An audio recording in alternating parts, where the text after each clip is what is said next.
Aristóteles a Hawking.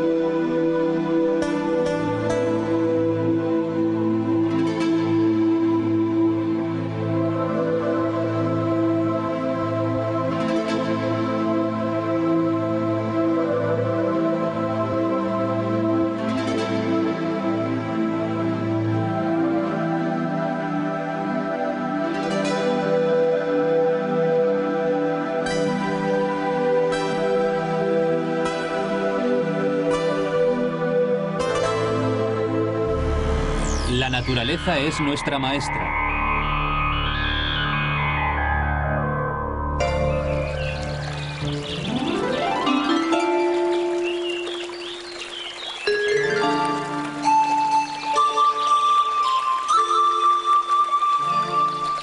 En medio del jardín de mi residencia de verano en Anavisos, he construido un estanque de piedras.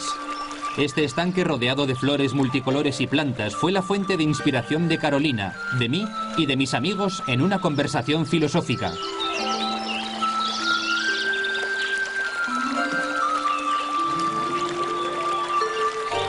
Una mañana de verano hablábamos acerca de la maravilla de la creación.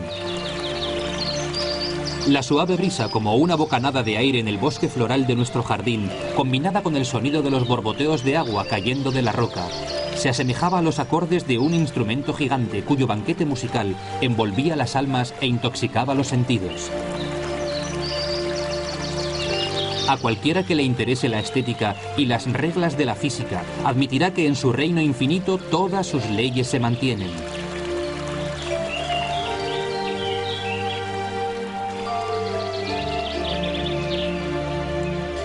Los arquetipos de cada forma de arte se encuentran en las formas y tipos de cada creación de la naturaleza. La primera cosa que un observador percibe es que en la naturaleza no existe una línea recta.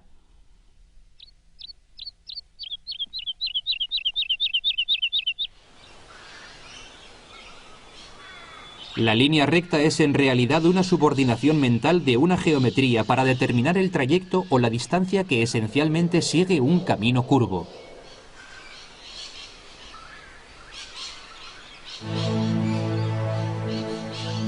Los troncos de los árboles son curvos.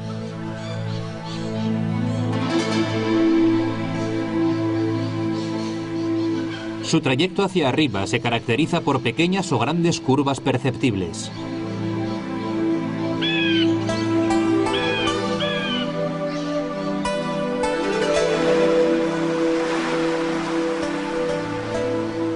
Las playas, ríos, lagos, montañas, colinas, todos siguen la inviolable ley de la curva, que se apoya en el ojo humano y que contribuye a la plenitud de la armonía de cada síntesis natural.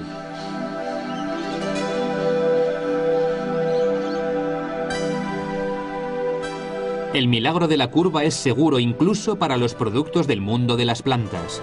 Todas las frutas de los árboles y plantas tienen como principal característica la curva.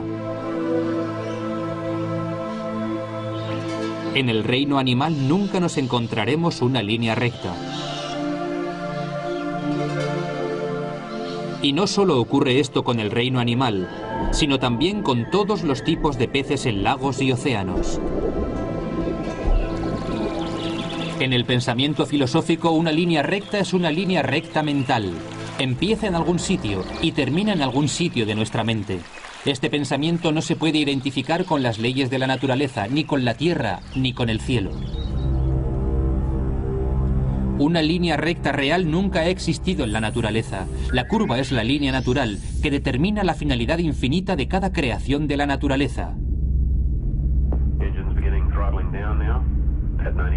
La Tierra es esférica. Su órbita es circular. El sistema solar gira circularmente. Nuestra galaxia gira cíclicamente. El círculo es la representación geométrica de lo eterno, lo inmortal, a través del cual las especies con sus formas experimentan el ciclo de la vida y se transmutan a la vida eterna de su materia cuántica.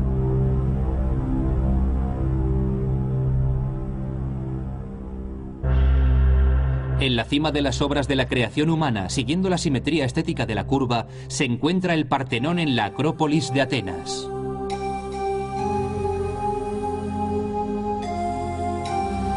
Cuando estudiamos las curvas del Partenón, observamos que el escalón inferior de la base no es una línea recta a lo largo y ancho del templo, sino curvas con una convexidad de 11 centímetros en medio de sus lados más largos y 6 centímetros en medio de los lados más estrechos.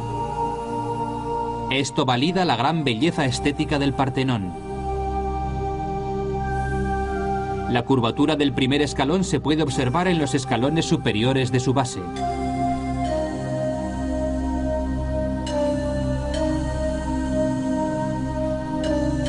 Sobre su superficie curvada se apoyan los muros del templo, mientras que la imponente columnata dórica que los rodea completa su magnificencia.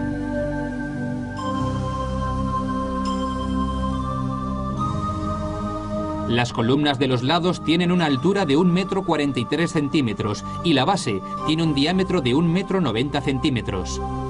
Cada una posee 20 surcos. En medio de cada columna, la curvatura del surco aumenta.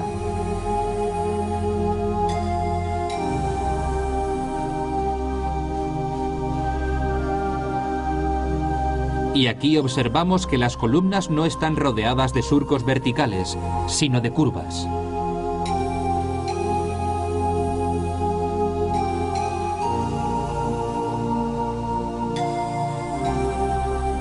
La columnata transmite la curvatura de la base armónicamente a los pistilos y, por extensión, a los frisos con los triglifos, metopas y cornisas.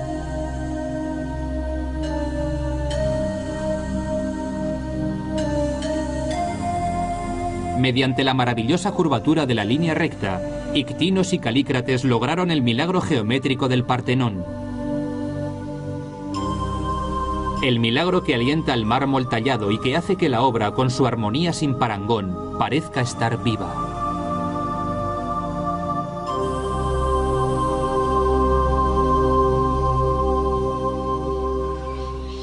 En el reino sin límites de la naturaleza, un segundo canon es la simetría.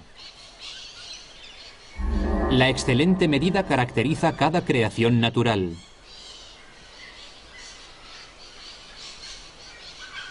Si la naturaleza fuera asimétrica, no solo el hombre no podría sobrevivir, sino que tampoco podrían los animales.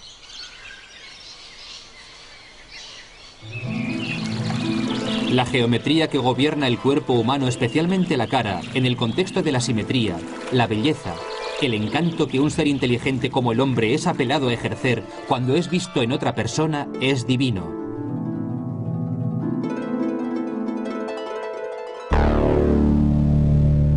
Tenemos dos ojos, una nariz, pero dos fosas nasales, una boca con dos mandíbulas, dos orejas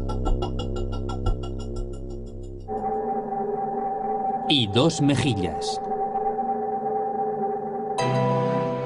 La determinación numérica de los órganos de la cabeza humana está vinculada de manera indisoluble con la manera en que funciona la naturaleza.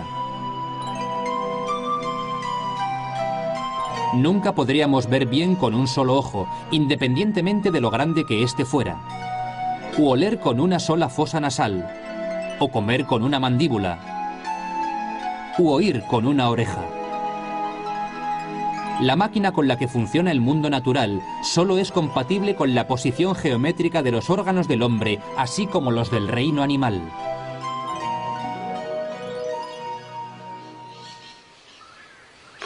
Esta compatibilidad plantea la cuestión crucial de si la evolución de las especies de los reinos animal y vegetal tuvo lugar alguna vez, o si el modelo de cada forma y especie está sujeto a la ley estática de un arquetipo eterno. ¿Podemos aceptar como lógico que el ADN se transfiere de especie a especie en una evolución putativa? ¿Podemos imaginar la forma de las especies mutando en otra especie? ¿O las especies de una forma mutando en otra especie con la misma forma? No encontraremos en ningún anual de las leyes de la naturaleza algo que apoye estas mutaciones, y si por error existen ciertas excepciones, se deben a monstruosidades o en general a desviaciones naturales. La experiencia de la simetría es visible en cada momento de nuestras vidas, nos encontremos donde nos encontremos. Los pájaros vuelan mediante el movimiento simétrico de sus alas. Las procesiones simétricas de los insectos son especialmente impresionantes. El vuelo de una mosca con la sorprendente simetría de sus alas, el vuelo de un mosquito, de una mariposa de flor en flor y su identificación con el mecanismo de absorber el polen de las flores.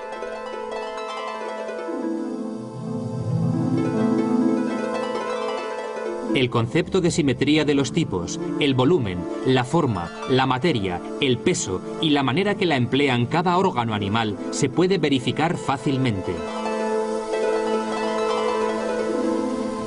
Los animales carnívoros tienen dientes afilados porque son indispensables para su tipo de alimentación. El cuello del camello es largo, en una ecuación matemática natural con sus pies que también son grandes, en la medida necesaria para que pueda comer libremente.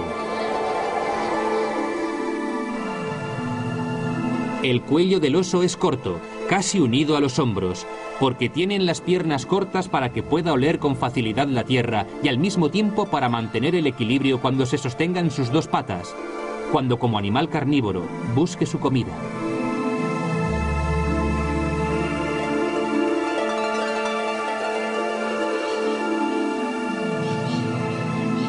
Los otros carnívoros poseen la misma simetría. ¿Podría sobrevivir el elefante sin su trompa? Ciertamente no.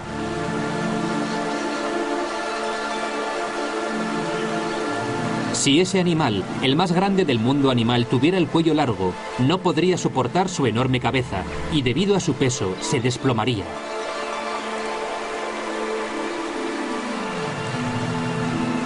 La cabeza se une al resto de su cuerpo en una simetría única que le permite vivir y moverse cómodamente.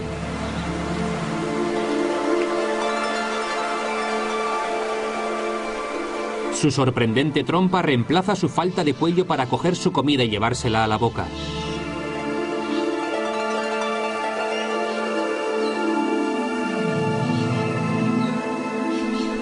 Sus patas son cortas, rígidas, sin las articulaciones inferiores que poseen otros animales para que pueda apoyar su cuerpo.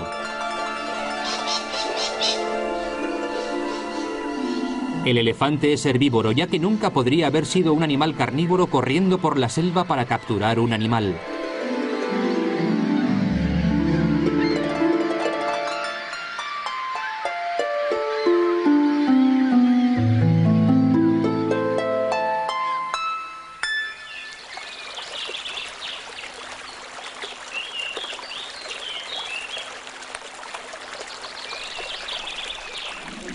Viajemos juntos a las profundidades del mar.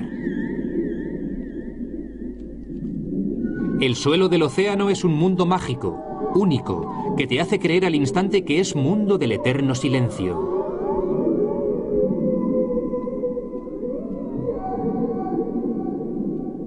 Y sin embargo, en el reino húmedo de la naturaleza, el banquete de supersonidos que el hombre no ha podido descifrar hasta ahora, es un concierto musical irrepetible que dirige la acción de movimiento de los peces, su comunicación y su supervivencia.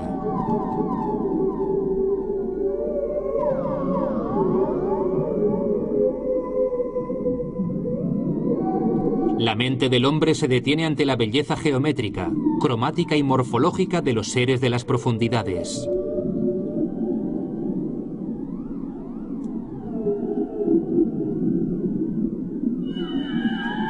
Igual que cuando la mente llega a la cima en su concepción de lo ideal, no solo experimentamos lo conceptual, sino también lo estructural, el ideal variado y cromático que sella la perfección de la creación bajo el mar.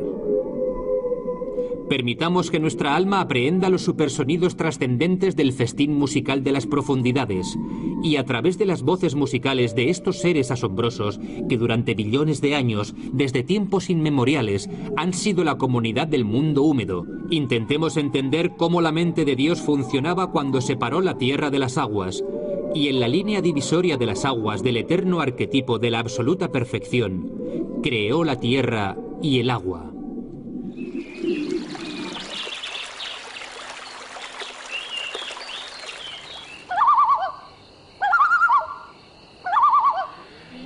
La manera en que los millones de animales que habitan en cada época del planeta Tierra encuentran el alimento necesario es de hecho un milagro entre milagros.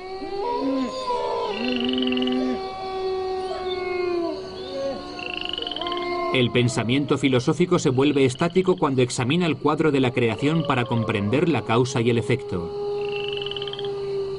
Cada especie de animal necesita comida específica. Y esta comida específica se debe producir en la corteza de la Tierra a través de innumerables reacciones químicas para que sea compatible con lo que cada animal necesita comer.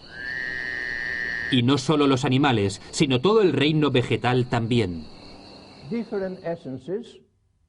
La hierba en la tierra requiere diferentes esencias que los pinos, los robles y los cedros. Que las flores, las hierbas, las arañas, un loro, una paloma, un perro, un elefante o una ballena. Y cada tipo de alimento que cada ser vivo necesita en la naturaleza debe tener su producción programada en el laboratorio de la creación. Me pregunto qué cocina prepara la comida para las plantas y las flores.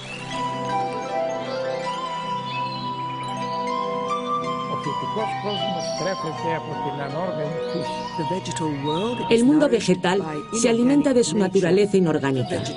Para conservar la vida vegetal se requiere básicamente carbono, hidrógeno, oxígeno, nitrógeno y calcio. Son complementarios los asbestos, el magnesio, el hierro, el sulfuro, el zinc, el cobre, el cloro, el plomo y el boro. La mayoría de estas sustancias químicas se encuentran en la tierra. El suelo, las rocas, el agua y el aire se transforman en nuevo follaje, delicada vegetación, flores multicolores y dulces árboles frutales.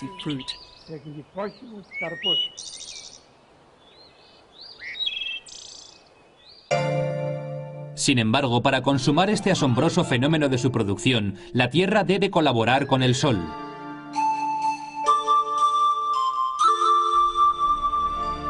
La conversión de las sustancias orgánicas es el resultado de un maravilloso proceso llamado fotosíntesis. El proceso de fotosíntesis se produce de la siguiente manera. Las plantas tienen en sus hojas una sustancia verde, la clorofila. Cuando se expone a los rayos del sol, o incluso a su difusión, extraen el carbono del dióxido de carbono disperso en la atmósfera.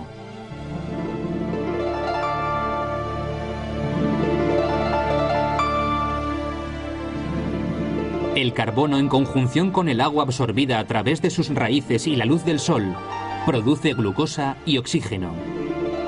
El oxígeno liberado que hace que los humanos adoren el color verde no proviene del dióxido de carbono, sino del agua.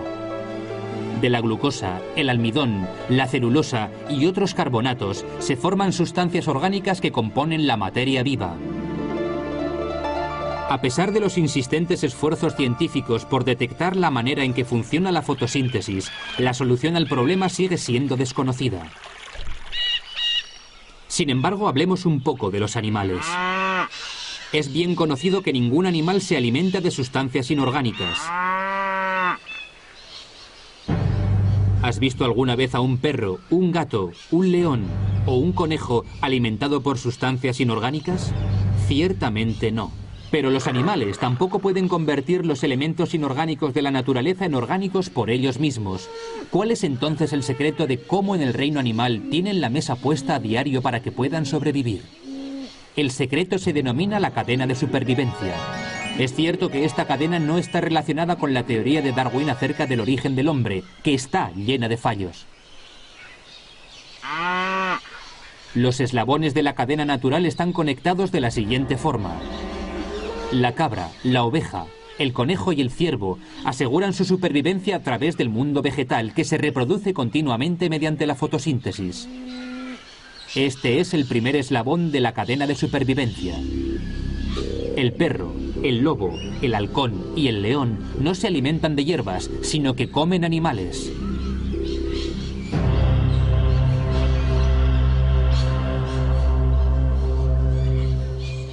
Y de este modo vemos en los eslabones de la cadena de supervivencia lo inorgánico convertido en orgánico. Los animales herbívoros comer hierba.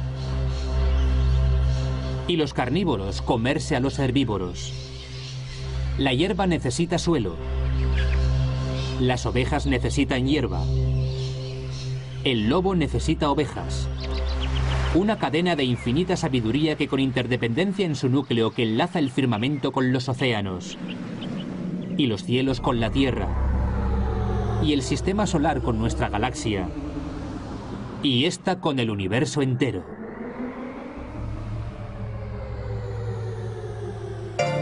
El todo proviene del uno y retorna al uno.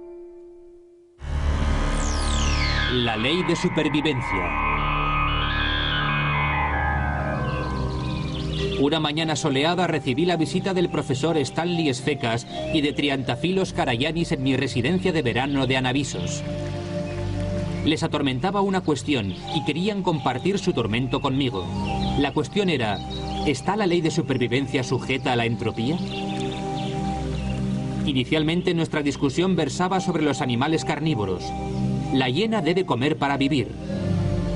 Sin embargo, como animal carnívoro, debe matar a otro animal y comérselo. En resumen, la ley que determina la supervivencia de la hiena incluye el asesinato de otro animal. Esto se dice que es entropía. Pero el animal que la hiena caza no es carnívoro, es herbívoro.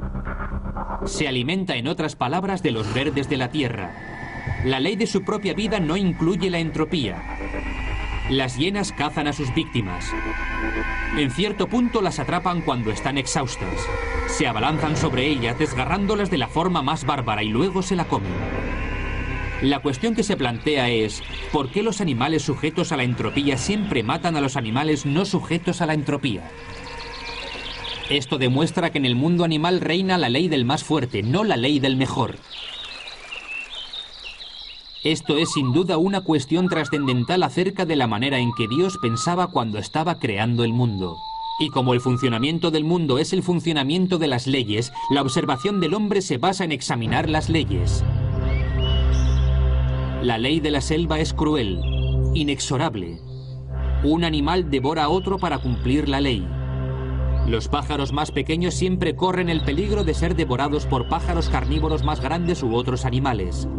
Los peces pequeños devorados por los peces más grandes. El funcionamiento de la ley se encuentra ante nosotros suscitando muchas preguntas. En consecuencia, hemos pasado a discutir sobre el reino de los humanos, sobre las sociedades del mundo. En la búsqueda de una ley de supervivencia nos encontramos con multitud de preguntas. El hombre se encuentra en la cima de la creación, tiene pensamiento, sabiduría, conocimiento y recuerdo.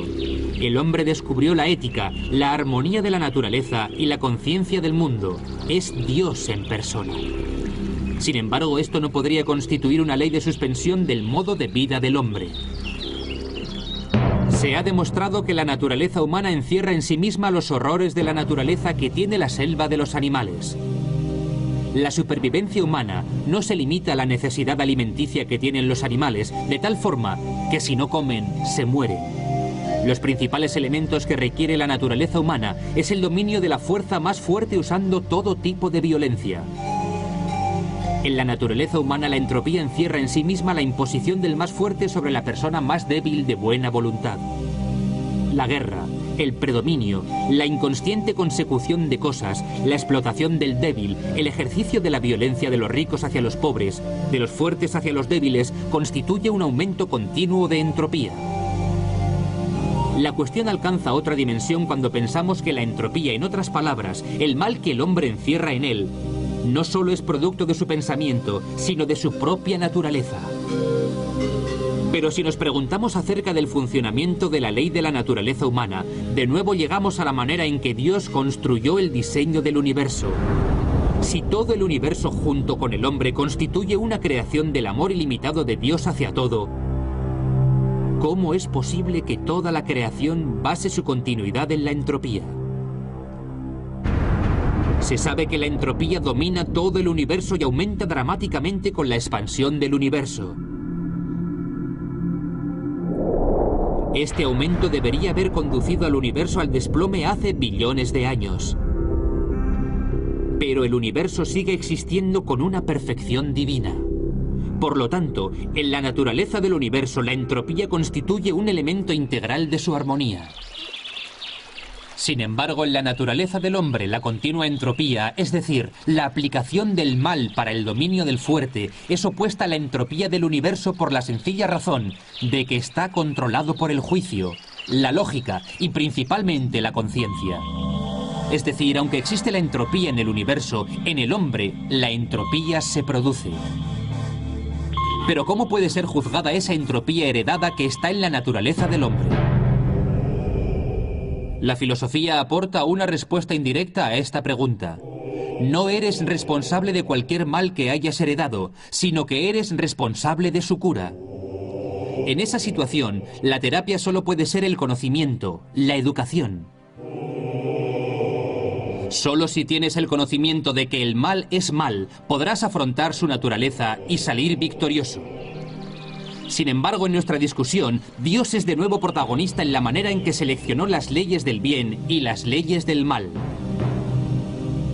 Las personas buenas sobreviven sin dificultad en este mundo. Por el contrario, los violentos y malvados lo dominan.